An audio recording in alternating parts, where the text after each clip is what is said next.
Behind Disney World's hotel lights, One Forbidden Island still holds rotting animal cages, collapsed roofs, and a shipwreck nobody was supposed to forget.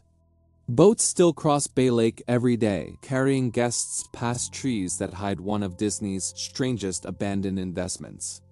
This was not a cheap roadside attraction that failed because America stopped caring about animals, pirates, or tropical fantasy.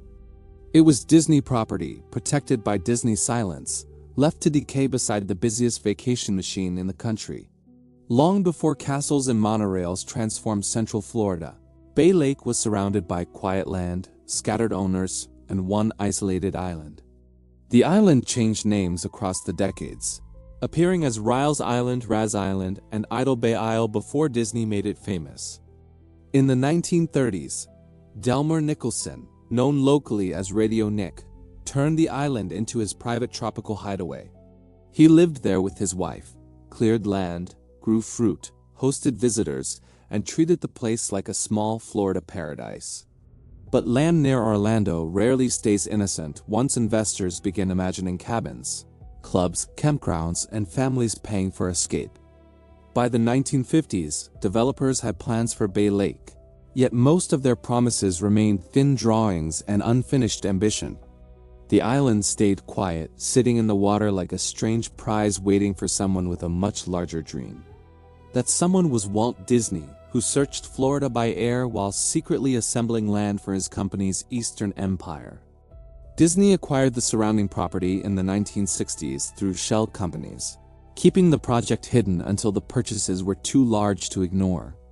Walt imagined more than a theme park because his Florida project was supposed to include cities, transportation, technology, and controlled American progress.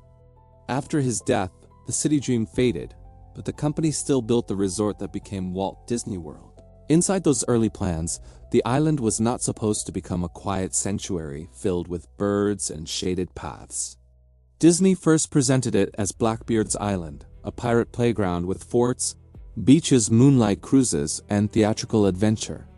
Soil from nearby construction expanded the island to about 11.5 acres, making it more useful for future attraction plans. But Walt Disney World's first phase ran expensive, and the pirate fantasy became one more postponed promise inside a growing resort.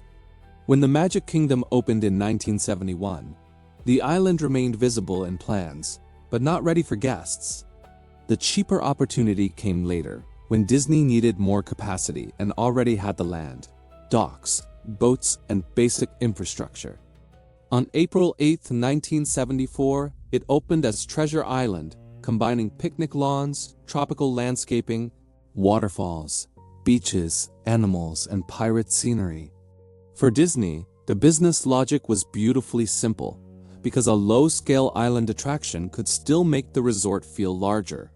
Families crossed the lake, left the polished crowds behind, and entered a smaller world where Disney felt surprisingly loose and natural. Children explored the shipwreck, guests walked shaded paths, and the animals slowly became more memorable than the pirate story itself. That was the first transformation because the company had built fantasy, but visitors seemed to respond more strongly to living nature. In 1977, Disney renamed the attraction Discovery Island, shifting the marketing from buried treasure toward birds, plants, reptiles, mammals, and conservation. The island eventually became known for exotic birds, giant tortoises, alligators, primates, and one of the world's large walk-through aviaries. It was never Disney's loudest investment, but that quietness became the attraction's emotional advantage for workers and repeat visitors. In a resort built on control, Discovery Island offered real heat, real feathers, real smells, and a kind of imperfect calm. Then the perfect image cracked, because every business that turns nature into entertainment inherits risks it cannot completely choreograph. In 1989, Disney and 5 employees faced 16 state and federal charges involving the mistreatment of vultures and other protected birds. Investigators alleged birds had been beaten, trapped improperly, shot at, or disturbed around nests, turning a quiet sanctuary into damaging headlines. Disney settled by paying fines and wildlife-related contributions totaling $95,000. While most charges were dropped and operating protocols changed, the island kept going, but the scandal left a shadow beneath the tropical brochures and family memories. That is why Fortunes and Ruins follows stories like this, where powerful American institutions leave beauty, money, and consequences behind. Subscribe for more cinematic stories about forgotten wealth, corporate power, collapse, and the strange ruins still hiding across America. By the 1990s, Discovery Island still had loyal visitors, steady affection, and employees who believed its peaceful role would survive. But Disney was building Animal Kingdom, a full-scale animal theme park designed to dwarf everything the small island could offer. When Animal Kingdom opened on April 22, 1998, Discovery Island suddenly looked less like a unique refuge and more like duplication. The company had created its own replacement, then watched the older version lose visibility inside the resort's expanding business machine. Advertising reportedly weakened, guests had more choices, and the boat ride to a modest island became harder to justify operationally. In March 1999, Disney announced Discovery Island would close, saying guests were choosing other things across the resort. For employees, the closing was not just a budget decision because animals, routines, relationships, and careers had to be moved. On April 8, 1999, exactly 25 years after opening, Discovery Island closed to the public. A normal corporation might have demolished the park, reused the land, or erased the evidence before nature took control. Disney did something stranger, leaving buildings, equipment, signs, pathways, and the old shipwreck to sit behind the trees. Years passed, and the island became an accidental time capsule, sealed from guests, but visible enough to feed rumors. Urban explorers later revealed collapsed structures, rotting interiors, abandoned machines, overgrown exhibits, and animal areas swallowed by Florida vegetation. In 2020, a trespasser camping there triggered law enforcement attention, national headlines, and another reminder that Disney still guarded the ruin.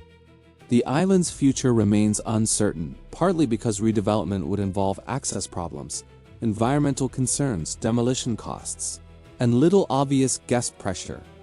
So Discovery Island survives as a contradiction, owned by a company obsessed with presentation, yet preserved by neglect.